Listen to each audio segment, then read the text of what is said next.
Hello friends, welcome to my channel. శ్వేతతో అడ్డంగా దొరికిపోయిన రాజ్ అసలు ఏం జరిగింది అనేది మనం ఈ వీడియోలో తెలుసుకుందాం. ఇంకా కావ్య ఆఫీస్ కు వెళ్ళడానికి అపర్ణ తన కార్ కి సైతాయిస్తుంది. మొదటి రోజు సంతోషంగా దర్జాగా వెళ్ళమని కోడలి దగ్గర నుండి ఆఫీస్ కి పంపిస్తుంది.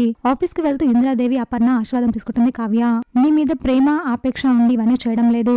ఈ ఇంటి కోడలి విలువ అది, అందుకే నీకోసం ఇంత చేస్తున్నానని కావ్యతో అపర్ణ అంటుంది. అపర్ణ మాటలు ధాన్యలక్ష్మి జీర్ణించుకోలేకపోతుంది.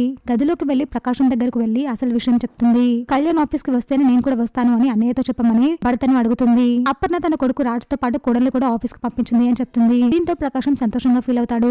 ఎప్పటికైనా మంచి గెలుస్తుంది అని ధాన్యలక్ష్మికి క్లాస్ పిక్తాడు. కోడలు రాగానే నీలో స్వార్థం బాగా పెరిగింది.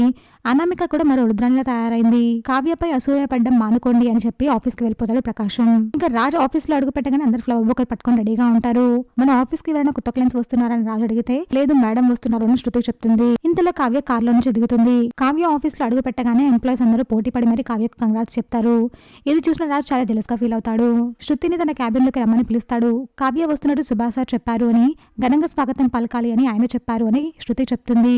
కావ్య అపాయింట్మెంట్ ఆర్డర్ కూడా సుభాష్ సారే ప్రిపేర్ చేశారు అని, అది మీ చేతుల మీదుగా ఇవ్వమని చెప్పినట్టుగా శృతి చెప్తుంది. తను ఇవ్వరని రాజ్ అంటే ఇవ్వకపోతే సుభాష్ గారు ఫోన్ చేయమని చెప్పారు అని శృతి చెప్తుంది.